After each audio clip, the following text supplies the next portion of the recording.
Welcome back to another episode of Felice's Closet. Remember the wig that I had braided?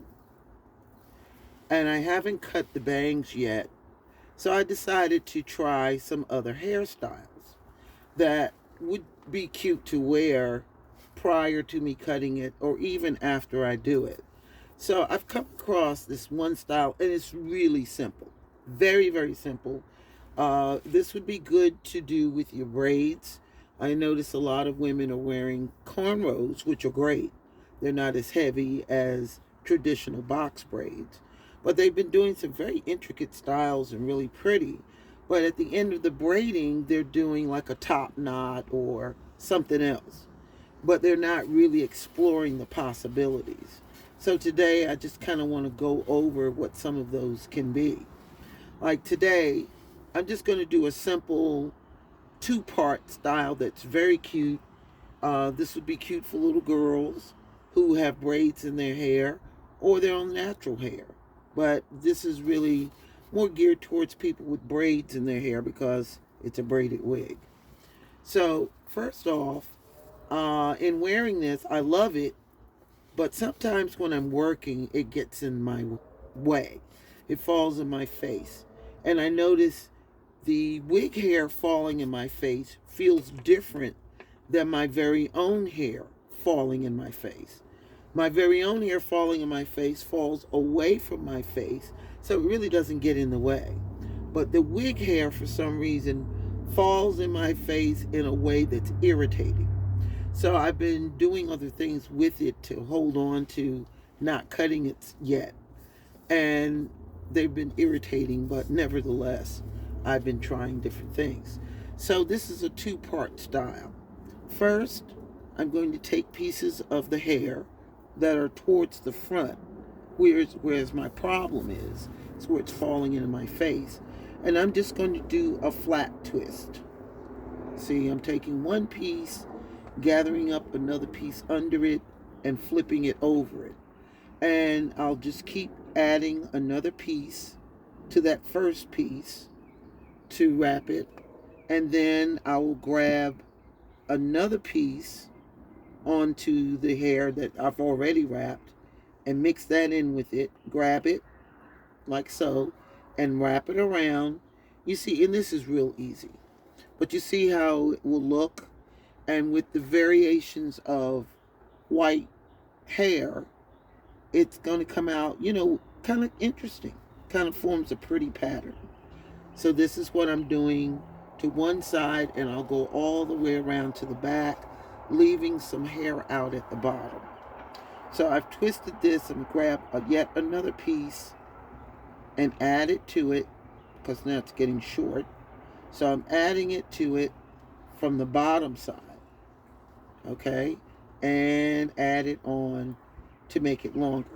Now I feel I've gotten it as far as I need to go in the back. So I'm going to use a rubber band in this case to secure the hair. And that's on this side. So this is what it's going to look like, right? It's up away from my face. Now the wig head is smaller than my head, but nevertheless it's going to fall like this. See? And if you look, I'm going to widen this. You see how that looks? It looks kind of nice. It gives it a nice pattern. So I'm also going to do this to the opposite side. All right? Where I'm going to do the same exact thing. I'm going to take it and then wrap another piece around it. See? And then I'm going to wrap yet another piece around it. And I'm going to keep going until I get to the back. All right? So we're going to keep wrapping until we get to the back. And then I wrap yet another piece. And so now, this is what I've got.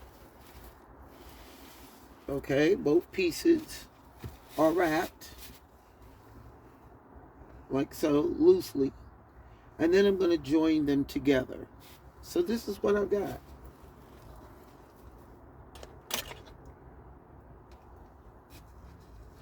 So this is what I've got. Okay, so I bring them all to the back. Try to secure any frayed parts. So now this is what I've got. Twisted on this side, twisted on that side.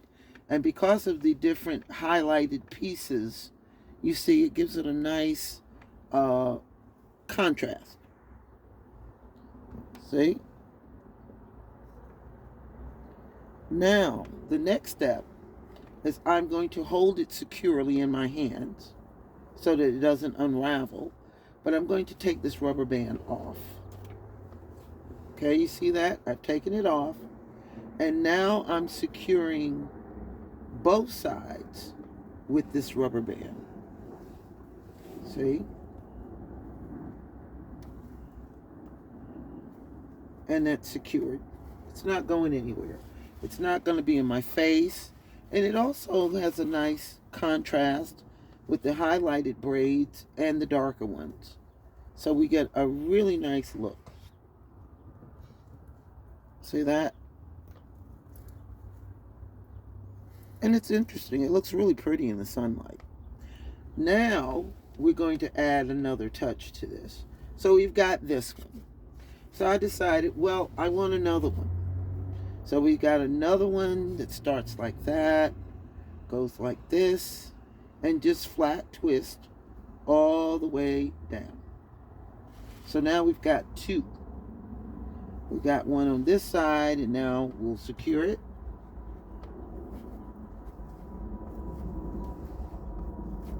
And we'll now do the other side. Same thing. All the way down.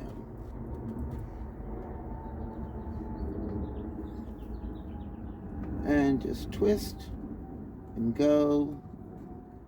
We add another piece. And you're just going to keep twisting all the way down. So now we've got two pieces, all right, that are being twisted. Got two pieces. Let me put this piece out the way. And then we do the same thing.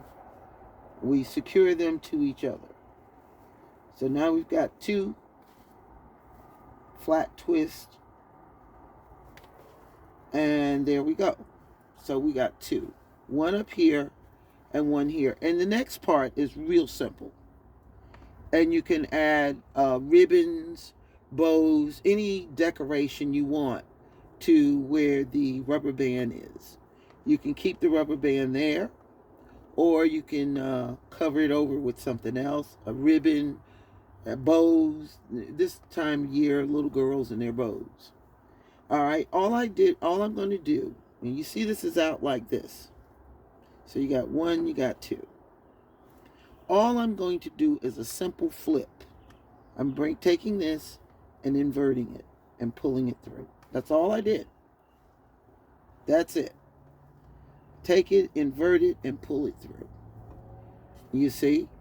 And that's starting to look really nice. And now, if I'm doing something formal, you can take pearls on hairpins and stick them in it if you wanted to give it a lift. You could put a bow around this part of it, a rose, and a real flower. What about that? Remember, ladies used to wear real flowers in their hair. You could put a real flower. You could do an artificial flower. You have options. Or ribbon. Just tie it with ribbon to cover the elastic band. And then you do the same thing with the second one. You just pull it through and flip it over like that. That's it. And then you can put the first one, if you wanted to, inside of the second one. And this is basically what you're going to have. And it looks really nice. Mine's a little shabby, but you kind of get the idea. And for ladies who have long hair, this is really going to be pretty on somebody with long hair. And you can just do this all the way down and just keep doing it. If you have long hair or you're wearing long braids, it even becomes more interesting as you continue to do the same thing with another patch of hair all the way down. And then you can end it any way you want. But look how pretty that is. And it actually looks like you braided the whole thing. Imagine if you just continue this all the way down. And a good thing to do if you're using your real hair or human hair to do this is to spray it wet. And then when you take this out, after it's dried for a couple of days and you've worn it for a couple of days, and you take this out, it is going to have a whole different style that's absolutely gorgeous. And they'll be asking you, well, where did you get your hair done? And this would have been all that you did. But you see how that looks? It gives a beautiful pattern, absolutely beautiful pattern to the braid. It looks like a braid, but all it is twisting. And then adding them together, and then you close it off with whatever you want to close it off with. But just wanted to share this with you today, because this is the way I'm wearing the wig this week. Until next time, thank you all for watching, and you have a beautiful Mother's Day.